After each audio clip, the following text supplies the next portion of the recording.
The fifth book of Moses, Deuteronomy chapter 19. When the Lord your God has cut off the nations whose land the Lord your God is giving you, and you dispossess them and dwell in their cities and in their houses, you shall separate 3 cities for yourself in the midst of your land which the Lord your God is giving you to possess. You shall prepare roads for yourself and divide into 3 parts the territory of your land which the Lord your God is giving you to inherit, that any manslayer may flee there. And this is the case of the manslayer who flees there, that he may live. Whoever kills his neighbor unintentionally, not having hated him in time past. As when a man goes to the woods with his neighbor to cut timber, and his hand swings a stroke with an axe to cut down the tree, and the head slips from the handle and strikes his neighbor, so that he does die, he shall flee to one of these cities and live. Lest the avenger of blood, while his anger is hot, pursue the manslayer and overtake him, because the way is long, and kill him, though he was not deserving of death, since he had not hated the victim in time past. Therefore I command you, saying, you shall separate 3 cities for yourselves. Know, if the Lord your God enlarges your territory, as he swore to your fathers, and gives you the land which he promised to give to your fathers, and if you keep all these commandments and do them, which I command you today, to love your Lord your God, and to walk always in his ways, then you shall add 3 more cities for yourself besides these 3. Lest innocent blood be shed in the midst of your land, which the Lord your God is giving you as an inheritance, and thus guilt of bloodshed be upon you. But if anyone hates his neighbor, lies in wait for him, rises against him, and strikes him normally, so that he dies, and he flees to one of these cities, then the elders of his city shall send and bring him from there, and deliver him over to the hand of the avenger of blood, that he may die. Your eyes shall not pity him, but you shall put away the guilt of innocent blood from Israel, that it may go well with you. You shall not remove your neighbor's landmark, which the men of old have set in your inheritance, which you will inherit in the land that the Lord your God has given you to possess. One witness shall not rise against a man concerning any iniquity or any sin that he commits. By the mouth 2 or 3 witnesses, the matter shall be established. And if a false witness rises against any man to testify against him of wrongdoing, then both men in the controversy shall stand before the Lord, before the priest and the judges who serve in those days. And the judges shall make careful inquiry, and indeed, if the witness is a false witness who has testified falsely against his brother, then you shall do to him as he thought to have done to his brother. You shall put away the evil from among you. And those who remain shall hear and fear, and hereafter they shall not again commit such evil among you. Your eye shall not be pity, life shall be for life, eye for an eye, tooth for tooth, hand for hand, foot for foot.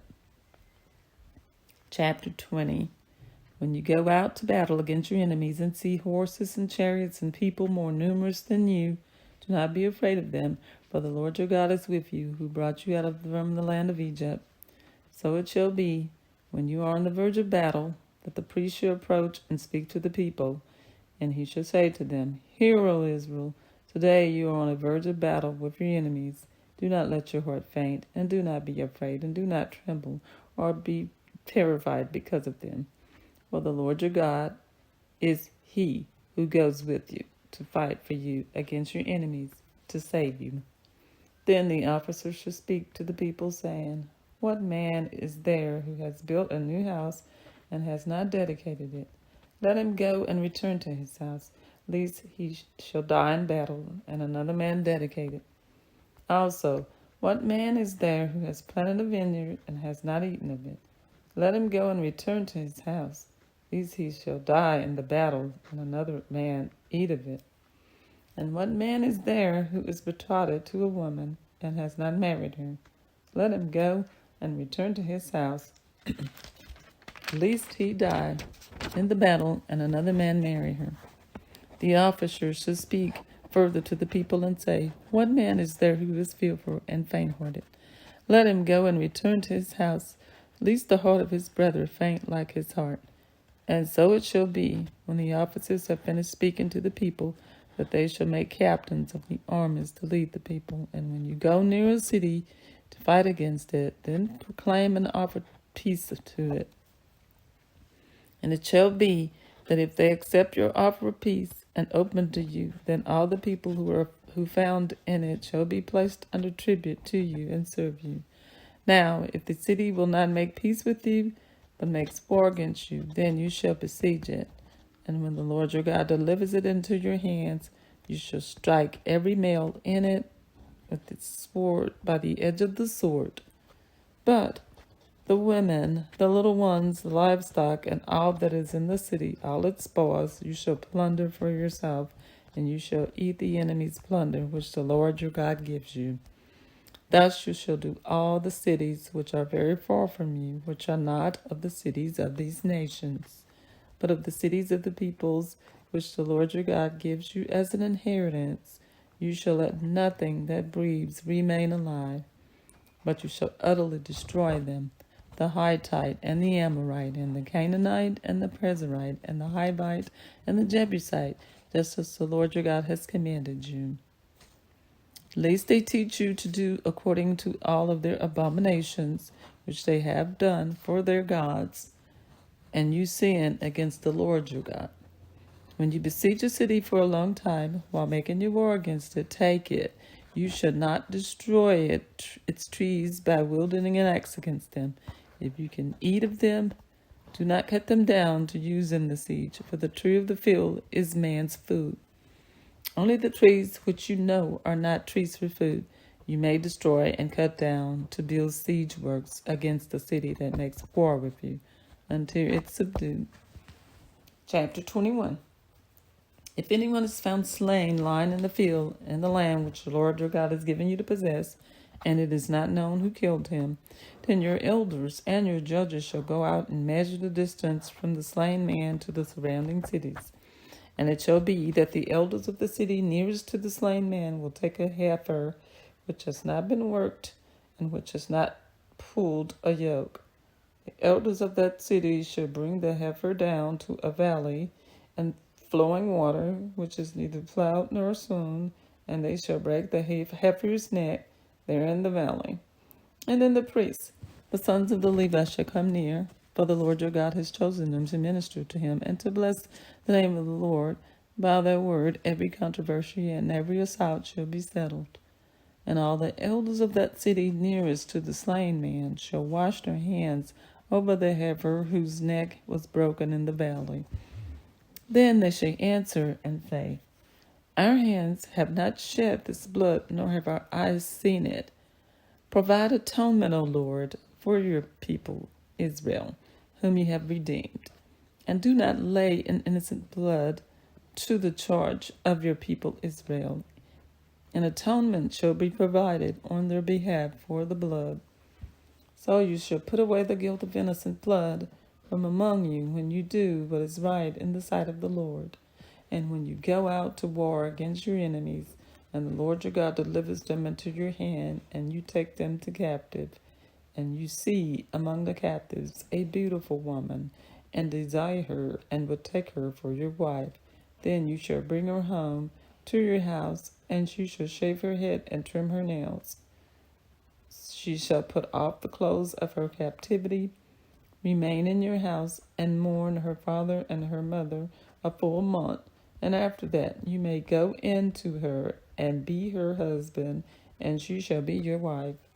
And it shall be, if you have no delight in her, then you shall set her free, but you certainly shall not sell her for money. You shall not treat her brutally, because you have humbled her. If a man has two wives, one loved and the other unloved, and they have borne him children, both the loved and the unloved, and if the firstborn son is of her who is unloved, then it shall be, on the day he bequeaths his possessions to his sons that he must not bestow firstborn status on the son of the loved wife in preference to the son of the unloved, the true firstborn. But he shall acknowledge the son of the unloved wife as the firstborn by giving him a double portion of all that he has, for he is the beginning of his strength, and the right of the firstborn is his. If a man has a stubborn and rebellious son who will not obey the voice of his father or the voice of his mother, and who, when they have chastened him, will not heed them, then his father and his mother shall take hold of him and bring him out of the elders of his city and to the gate of the city. And they shall say to the elders of his city, This son of ours is stubborn and rebellious. He will not obey our voice. He is a glutton and a drunkard. Then all the men of his city shall stone him to death with stones. So you shall put away the evil from among you, and all Israel shall hear and fear.